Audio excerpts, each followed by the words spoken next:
నేను అతన్ని చూశాను. చూసావా? ఎక్కడ ఉంటాడు చెప్పు సంధ్య, అతను ఎక్కడ ఉంటాడు? నేను తీసుకొస్తాను.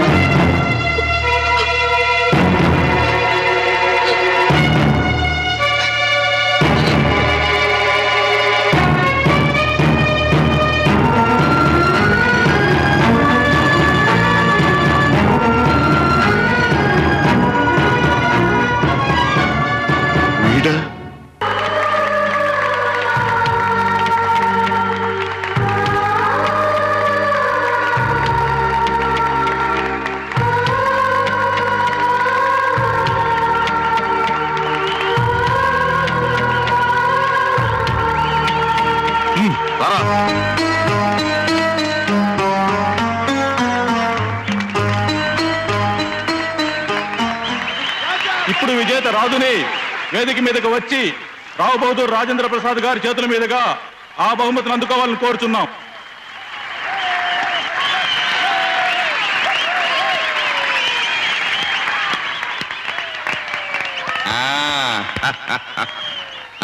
ఎవరా?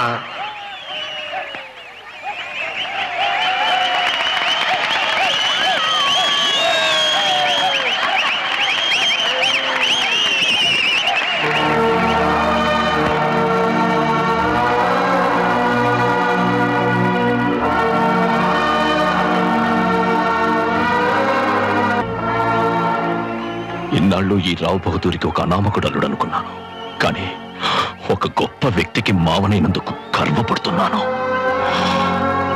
4 గోడల మధ్య నేను చేసిన తప్పుని నలుగురిలో దిద్దుకుంటాను.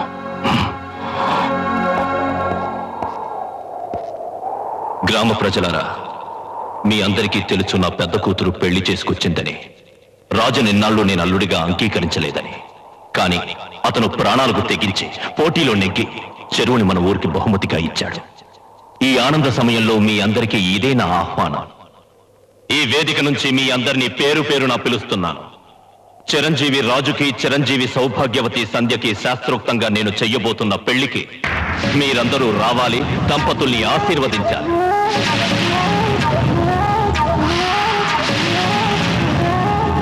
బాగారు పనిలో పని మా అబ్బాయికి మీ చిన్న కూతురు కూడా పెళ్లి అనౌన్స్ చేసేయండి. శుభలేఖల ఖర్చు తగ్గిపోద్ది. సిగ్గులేదు? మొదటి రౌండ్ లోనే బోల్తా పడి పరువు తీసిన సన్నాసికి నా కూతుర్నిచ్చి పెళ్లి చేయమంటావా? వెళ్ళలే.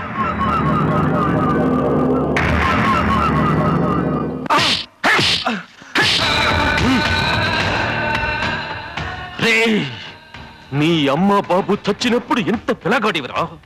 నీకు తిండి పెట్టాను, చదివించాను, పైకి తీసుకొచ్చాను. దేనికి? నా కూతుర్ని పెళ్లి చేసుకుంటావని. సంజయను మర్చిపోతానని ఉత్తరం రాశానని చెప్పావు కదరా, మళ్ళీ మొదటికి వచ్చావేంట్రా? సంజయ్తో నేను జీవితాన్ని పంచుకున్నాను, ఆమెను మోసం చేయలేను, నన్ను వదిలేయండి. ఊరంతా శుభలేఖలు పంచేశాం. నువ్వు నా కూతురి మెళ్ళో తాళి కడుతున్నావు. కట్టనని ఎదురొచ్చావో నీ మెళ్ళో ఉరితాడు నేను కడతాను.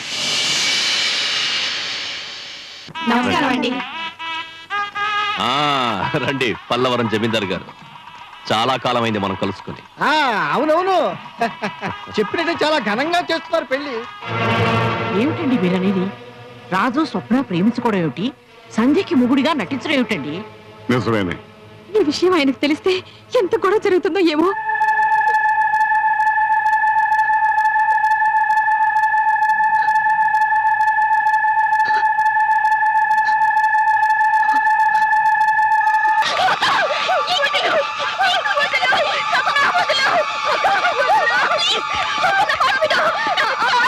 Oh my God!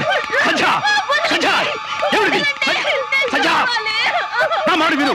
నువ్వెందుకు చావకు?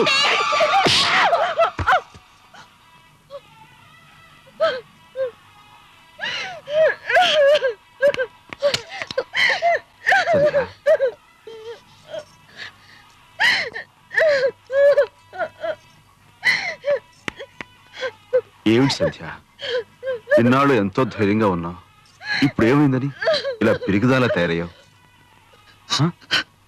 నేను అతన్ని చూశాను. చూసావా? ఎక్కడ ఉంటాడు చెప్పు సంధ్య, అతను ఎక్కడ ఉంటాడు? నేను తీసుకొస్తాను.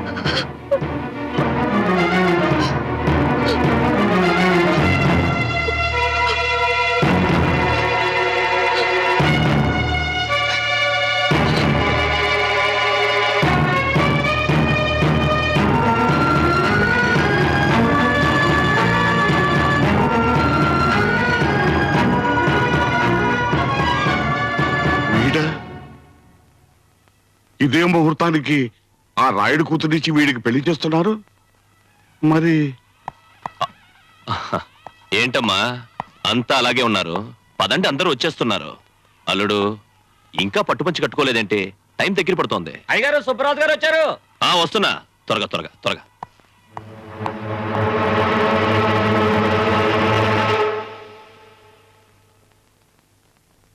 పెళ్లికి ముస్తాబు అవుతున్నావా వెంకట్?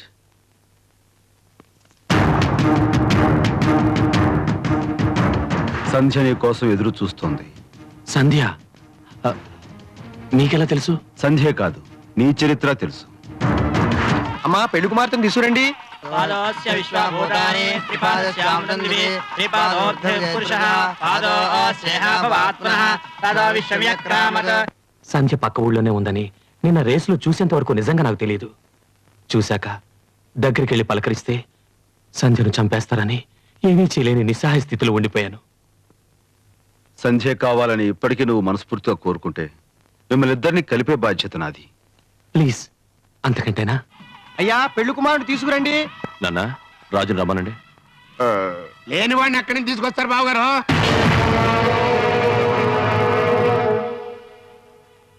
బసవరాజు!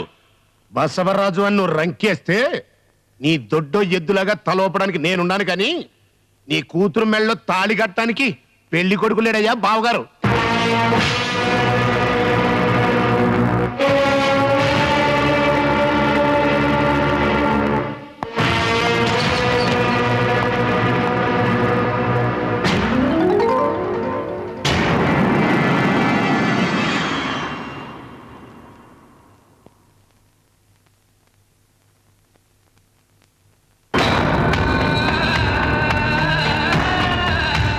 ఏంటి మా ఇంట్లో పెళ్లికొచ్చావు? భోజనానికా? అది సరే, పెళ్లి కొడుకు నేటి ఈ సైడ్ ఉంచారు, పెళ్లి జరుగుతున్నది ఆ సైడు కదా. పెళ్లి కొడుకు రాంగ్ సైడ్ లో వెళ్తున్నాడని అచ్చు తప్పు. కరెక్ట్ సైడ్కి ఇప్పుడే బయలుదేరాడు. మా సంగతి నీకు తెలియదు. తెలుసు, ఇతను ఇక్కడ ఉండడని, నాతో వస్తాడని నాకు తెలుసు, మీకు తెలియదు. ఇప్పుడు పెళ్లి ఇక్కడ జరగదు, అక్కడ జరుగుతుందని నాకు తెలుసు, మీకు తెలియదు.